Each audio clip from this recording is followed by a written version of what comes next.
ನಮಸ್ಕಾರ. ನೀವು ನೋಡ್ತಾ ಇದ್ದೀರಾ ಟಿವಿ ವಿಕ್ರಮ ವಿಶೇಷ ಕಾರ್ಯಕ್ರಮಕ್ಕೆ ಸ್ವಾಗತ. ನಾನು ಜೆಸಿಲ್ ಡಿಸೋಜ. ನೀವು ಇಲ್ಲಿ ತನಕ ಟಿವಿ ವಿಕ್ರಮವನ್ನು ಸಬ್ಸ್ಕ್ರೈಬ್ ಮಾಡದೇ ಇದ್ರೆ ತಕ್ಷಣ ಸಬ್ಸ್ಕ್ರೈಬ್ ಮಾಡಿ. ಪಾಕಿಸ್ತಾನ ಒಂದು ಬಿಕಾರಿ ರಾಷ್ಟ್ರ ಹೀಗಂತ ನಾವು ಹೇಳ್ತಾ ಇಲ್ಲ, ಇಂಟರ್ನ್ಯಾಷನಲ್ ಕಮಿಟಿ ಹೇಳ್ತಾ ಇದೆ. ಇಲ್ಲಿವರೆಗೂ ಅಲ್ಲಿನ ಪ್ರಧಾನಮಂತ್ರಿ ಹಾಗೂ ಸೇನಾ ಮುಖ್ಯಸ್ಥ ಪಾತ್ರೆ ಹಿಡಿದುಕೊಂಡು ಭಿಕ್ಷೆ ಕೇಳೋದಕ್ಕೆ ಹೋಗ್ತಾ ಇದ್ರು.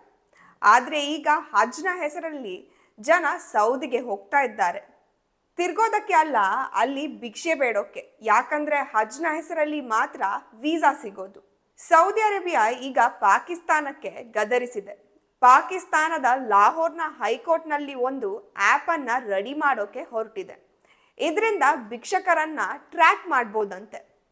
ಲಿಟ್ರಲಿ ಪಾಕಿಸ್ತಾನದ ಜನ ಭಿಕ್ಷೆ ಬೇಡೋಕೆ ಅಂತಾನೆ ವೀಸಾ ತಗೊಳ್ತಾ ಇದ್ದಾರೆ. ಪಾಕಿಸ್ತಾನದ 10% ಜನ ಭಿಕ್ಷುಕರಿಂದ ತುಂಬಿಕೊಂಡಿದೆ. ಅಂದ್ರೆ ನಂಬ್ತೀರಾ? ನಂಬಲೇಬೇಕು. 42 ಅರಬ್ ರೂಪಾಯಿಗಳನ್ನ ಭಿಕ್ಷಾಟನೆಯಿಂದ ದುಡಿತಾ ಇದ್ದಾರೆ. ಇವರೊಂಥರ ಆರೋಗ್ಯಂಟ್ ಭಿಕಾರಿಗಳು. ಸೌದಿ ಅರೇಬಿಯಾದಲ್ಲಿ ಭಿಕ್ಷೆ ಯಾಕೆ ಬೇಡ್ತಾ ಇದ್ದೀರಾ ಅಂತ ಕೇಳಿದಕ್ಕೆ ನಾವು ಬೇಡ್ತೀವಿ, ಯಾಕೆ ಬೇಡಬಾರ್ದ ಅಂತ ಅಹಂಕಾರದಲ್ಲಿ ಉತ್ತರವನ್ನ ನೀಡಿದ್ದಾರೆ.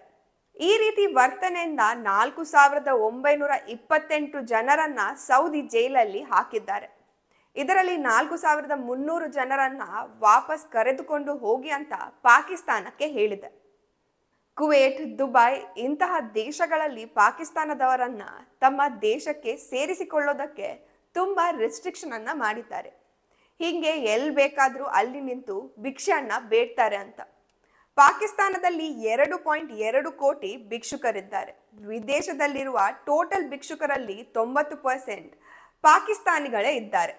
2024ರಲ್ಲಿ 5402 ಪಾಕಿಸ್ತಾನಿ ಭಿಕ್ಷುಕರನ್ನ ವಿದೇಶದಿಂದ ಒದ್ದು ಹೊರಗಡೆ ಹಾಕಿದ್ದಾರೆ, ತಮ್ಮ ದೇಶಕ್ಕೆ ಹೋಗಿ ಅಂತ.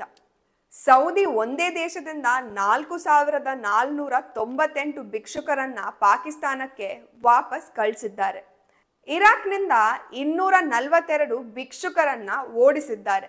ಮಲೇಷ್ಯಾದಿಂದ 55 ಪಾಕ್ ಭಿಕ್ಷುಕರನ್ನ ಓಡಿಸಿದ್ದಾರೆ. ಹಿಂದಿನ ಈ 3 ವರ್ಷಗಳಿಂದ 50,000 ಪಾಕಿಸ್ತಾನಿಗಳು ವಿದೇಶದೆಲ್ಲೆಡೆ ಭಿಕ್ಷೆ ಬೇಡುವಾಗ ಸಿಕ್ಕಿಬಿದ್ದಿದ್ದಾರೆ. ಭಿಕ್ಷೆ ಬೇಡುವವರನ್ನ ಕಳಿಸಬೇಡಿ ಅಂತ ಸೌದಿ ಅವರು ಪಾಕಿಸ್ತಾನಕ್ಕೆ ಗದರಿಸಿದ್ದಾರೆ. ಇವರು ಎಚ್ಚರಿಕೆ ನೀಡುವ ನಂತರ ಅಲ್ಲಿನ ಹೈಕೋರ್ಟ್ ಬಿಕಾರಿ ಮಾಫಿಯಾಗೆ ಲಗಾಮ್ ಹಾಕಲು ಒಂದು ಆ್ಯಪ್ ಅನ್ನ ರೆಡಿ ಮಾಡೋಕೆ ಆದೇಶ ನೀಡಿದೆ. ಆ ಆ್ಯಪ್ನಿಂದ ಭಿಕ್ಷುಕರನ್ನ ಟ್ರ್ಯಾಕ್ ಮಾಡಲಾಗುತ್ತೆ ಮತ್ತು ಅವರ ಮೇಲೆ ಕೇಸ್ ಹಾಕಲಾಗುತ್ತೆ. ಇದು ಪಾಕಿಸ್ತಾನದ ಪರಿಸ್ಥಿತಿ. ಒಂದು ವಿಡಿಯೋ ವೈರಲ್ ಆಗಿದೆ. ಇಂಟರ್ನ್ಯಾಷನಲ್ ಫ್ಲೈಟ್ನಲ್ಲಿ ಪಾಕಿಸ್ತಾನಿಯೊಬ್ಬ ಭಿಕ್ಷೆ ಬೇಡ್ತಾ ಇದ್ದಾನೆ. ಫ್ಲೈಟ್ನಲ್ಲಿ ಯಾರು ಭಿಕ್ಷೆಯನ್ನ ಬೇಡ್ತಾರೆ? ಪಾಕಿಸ್ತಾನದವರು ಮಾತ್ರ ಭಿಕ್ಷೆ ಬೇಡ್ತಾರೆ ಅಷ್ಟೇ. ಇವರ ಮನಸ್ಥಿತಿ ಹೇಗಿದೆ ಅಂದ್ರೆ, ಇವರು ವಿಶ್ವದ ಯಾವ ದೇಶವನ್ನು ಬಿಡದೆ ಭಿಕ್ಷೆಯನ್ನ ಬೇಡ್ತಾರೆ. ಪಾಕ್ನ ಒಟ್ಟು ಜನಸಂಖ್ಯೆ 22ರಿಂದ 24 ಕೋಟಿ. ಅದರಲ್ಲೂ ಪ್ರತಿ 4 ಜನರಲ್ಲಿ ಒಬ್ಬ ಭಿಕ್ಷೆ ಬೇಡ್ತಾನೆ. ಅಂದ್ರೆ ಅರ್ಥ ಮಾಡ್ಕೊಳ್ಳಿ. ಇವರ ಮೇಜರ್ ಎಕ್ಸ್ಪೋರ್ಟ್ ಏನ್ ಗೊತ್ತಾ? ಒಂದು ಟೆರರ್ ಎಕ್ಸ್ಪೋರ್ಟ್ ಮಾಡೋದು, ಮತ್ತೊಂದು ಭಿಕಾರಿಗಳನ್ನ ಎಕ್ಸ್ಪೋರ್ಟ್ ಮಾಡೋದು. ಅಲ್ಲಿನ ಪ್ರಧಾನ ಮಂತ್ರಿ ಸೂಟ್ ಹಾಕಿಕೊಂಡು ಭಿಕ್ಷೆಯನ್ನ ಬೇಡ್ತಾನೆ. ಇನ್ನು ಸಾಮಾನ್ಯ ಜನರ ಈ ಸ್ಥಿತಿ ಸರ್ಪ್ರೈಸಿಂಗ್ ಏನಲ್ಲ ಬಿಡಿ. 24 ಗಂಟೆ ಯುದ್ಧ ಆಗಿಲ್ಲ, ಅಲ್ಲೇ ಈ ಪರಿಸ್ಥಿತಿ. ಇನ್ನೊಂದು ವಿಷಯ ಏನ್ ಗೊತ್ತಾ? ಈ ಯುದ್ಧದ ಹೆಸರು ಹೇಳ್ಕೊಂಡು ಇನ್ನೊಂದು 24 ವರ್ಷ ಭಿಕ್ಷೆಯನ್ನ ಬೇಡ್ತಾನೆ ಇರ್ತಾರೆ ಇವರು. ದಿ ಡಾನ್ ಅಲ್ಲಿ ರಿಪೋರ್ಟ್ ಪ್ರಕಟಣೆ ಆಗಿದೆ. ಒಬ್ಬ ಆವ್ರೇಜ್ ಭಿಕ್ಷುಕ ಕರಾಚಿಯಲ್ಲಿ ಪರ್ ಡೇ 2000 ದುಡಿತಾನೆ. ಅಂದ್ರೆ ಮಂತ್ಲಿ 60,000 ಆಯ್ತು.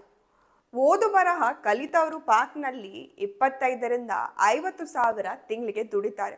ಈಗ ಯೋಚನೆ ಮಾಡಿ, ಅವರು ಎಜುಕೇಶನ್ಗೆ ಯಾಕೆ ಇಂಪಾರ್ಟೆನ್ಸ್ ಕೊಡ್ತಾ ಇಲ್ಲ ಅಂತ. ಎಜುಕೇಟೆಡ್ ಆಗಿ ಕೆಲಸ ಮಾಡಿಕೊಂಡು ದುಡಿತಾ ಇದ್ರೆ ಒಳ್ಳೊಳ್ಳೆ ಬಟ್ಟೆಗಳನ್ನ ತಗೋಬೇಕು, ಖರ್ಚು ಮಾಡಬೇಕು. ಆದ್ರೆ ಈ ಕೆಲಸಕ್ಕೆ ಅದು ಯಾವುದು ಕೂಡ ಬೇಡ. ಒಂದು ಜೊತೆ ಬಟ್ಟೆಯಲ್ಲೇ ವರ್ಷ ಇಡೀ ಇರಬಹುದು. ಸೌದಿ ಸುಮಾರು ಸಲ ಪಾಕಿಸ್ತಾನಕ್ಕೆ ಸಾಲ ಕೊಟ್ಟು ಸಹಾಯ ಮಾಡಿದೆ ಇವರ ಪರಿಸ್ಥಿತಿಯನ್ನ ಸುಧಾರಿಸಲು. ಆದ್ರೆ ವಿಪರ್ಯಾಸ ಏನಂದ್ರೆ, ಪಾಕಿಸ್ತಾನ ಅದನ್ನ ಸಾಲ ಅಂತ ಅಂದ್ಕೊಳ್ಳೋದೇ ಇಲ್ಲ. ತನ್ನ ಇನ್ಕಮ್ ಅಂತ ಅಂದ್ಕೊಂಡು ಖರ್ಚು ಮಾಡುತ್ತೆ. IMF ಕೂಡ $2 ಬಿಲಿಯನ್ ಸಾಲ ಕೊಡ್ತು. ಆದರೆ ಅವರು ಅದನ್ನ ಸಾಲ ಅಂತ ಒಪ್ಕೊಳ್ಳಿಲ್ಲ. ಇನ್ಕಮ್ ಅಂತ ಖರ್ಚು ಮಾಡಿದ್ದಾರೆ. ಇಲ್ಲಿವರೆಗೂ ಯಾರಿಗೂ ವಾಪಸ್ ಕೊಟ್ಟಿಲ್ಲ, ಕೊಡೋದು ಇಲ್ಲ. ಕೊಡೋದಕ್ಕೆ ಏನಿದೆ ಇವ್ರ ಹತ್ರ? ಟಿವಿ ವಿಕ್ರಮ, ದೇಶ ನಿಮ್ಮ ಕೈಯಲ್ಲಿ. ಈ ಕಾರ್ಯಕ್ರಮ ನಿಮಗೆ ಇಷ್ಟ ಆಗಿದ್ದಲ್ಲಿ ಲೈಕ್, ಶೇರ್ ಹಾಗೂ ಕಮೆಂಟ್ ಮಾಡಿ. ಟಿವಿ ವಿಕ್ರಮದ ಕಾರ್ಯಕ್ರಮಗಳನ್ನು ನಿರಂತರವಾಗಿ ವೀಕ್ಷಿಸಲು ಸಬ್ಸ್ಕ್ರೈಬ್ ಮಾಡಿ, ಬೆಲ್ ಐಕನ್ ಒತ್ತಿ.